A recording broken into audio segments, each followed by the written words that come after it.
Hey everyone, we're going to talk about buying a new car. New car buying is an American tradition that most of us will experience at one time or another. For the unprepared, it can be a nerve-wracking moment, but an absolutely exhilarating one to those who know what they're doing. We're going to look at some of the reasons why buying a new car can be a rewarding experience and how to avoid the dangers and pitfalls that can make it a miserable one. You know, it's really not too miserable until you find out that you've been ripped off. The first step to avoid being ripped off is to know what you want first. Pick out that make and model of car you want before you ever set out to buy. Nobody likes to be sold something that they don't want. You'll never be satisfied with it. Decide what you can afford and how you're going to pay for it. Don't just think monthly payment. Think interest and what the total amount of payments will be. You'll save yourself a lot of money in the long run. And then most importantly, shop around. We all know the people who will drive across town to save 2 cents on gas. I mean, they might probably burn up more gas than they're going to save in money anyway. Then there's the people that only shop at one dealership. I mean, why would you shop at just one dealership? You're missing out on thousands of dollars worth of savings. You have people that will save 50 cents on gas, and then people that won't save thousands of dollars on a car. I don't get it. So how do we shop around?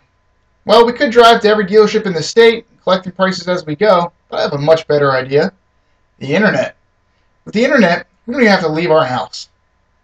We get online quotes from websites like cars.com. All this happens over email. We fill out a web form, we get emails back from all our local dealerships.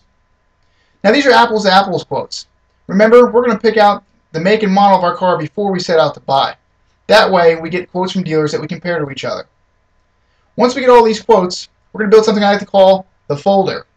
The folder is our best weapon in our arsenal against these dealerships. Once we have the folder, we can use it to pit dealers against each other. We'll call each one of them up and give them the lowest price that we received. Now, they can't just meet this price, we need them to beat it. Because if they meet it, we might as well give our business to the dealer that was up front and gave us the best price in the first place. Now, I've bought 3 cars in the last 10 years using this method, and I've been ripped off before this. But I can tell you what, the dealership that gave me the lowest price was always the one I ended up buying from. All the other dealerships couldn't believe the price they were giving me, didn't know how they were doing it, and said that I better go grab it before it goes away. Once all this is done, we can be rest assured that we've got the best price. The only thing left to do is to go pick up our brand new car, and what's better than that? And you know what? This is the first time we've left our house since starting this process. So you see, new car buying doesn't have to be scary, and it can be even done in the comfort of our own homes. Follow my quick tips and using the internet, and you'll always feel good that you're not being taken advantage of. Thanks very much.